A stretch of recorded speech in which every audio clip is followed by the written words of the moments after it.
กราบทักทายสบายดีเพื่อนๆสาวเฟซบุ๊กสาวยูทูบเบอร์สุภูสุคนเนาะมาเมื่อนี้ผู้พอกันอีกแล้วกระเบาเผ็ดผัดแดงเส้นเก่าเส้นเคยเนาะอยู่ที่ตรงให้ทุ่งนาคือเก่าพี่น้องเลยแต่ตอนนี้นี่ฝนตกหนักหน่วงแหงพี่น้องน้ำท่วมนาเบิดเลย แต่คะแนนได้ขับแดงนี่มันจะลงแน่เลยตอนเสาร์นี้น้ำเต็มเบิดอยู่หมดทุ่งนาพี่น้องเดี๋ยวสิพากันไปเบิ่งเด้อทางบนน้ำท่วมนาพี่น้องเลยพี่น้องพี่น้องของไปเบิร์ดสกูสกุลเมื่อนี้พายุเข้ามา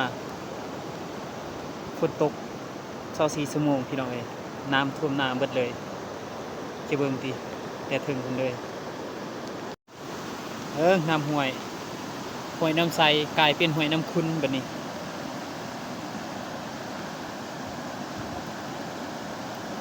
บอนปากเขื่อนเต็มแต่น้ำเนี่ยวันนี้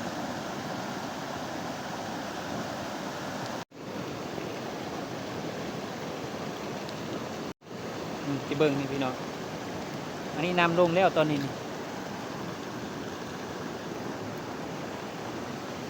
น้ำประเภทซ้ำให้เกี้ยงตับแต่ถึงหดลุมซ้ำให้นี่พี่น้องและก็น้องปลาเก่าๆตะกี้2 น้องเบิดแล้วเพิ่นเฮ็ดที่เบิ้งตามนี่เรียบร้อยเลยพี่น้องเลยตามนาบ่เพชรเองมีคนมาแล้วคันนี้ถึงสระนี่นะเบิดแล้วน้ำมันเฮ็ด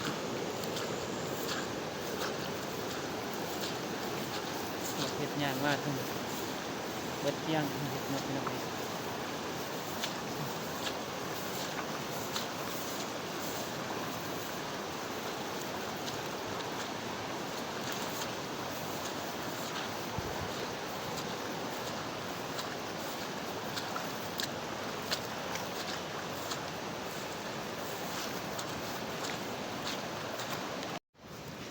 น้ำท่วมเบิดอยู่นี่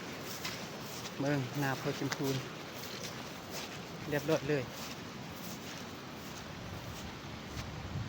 อุ่นแต่เทิงพอชมพู2 ไห้ 3 ไห้เรียบร้อย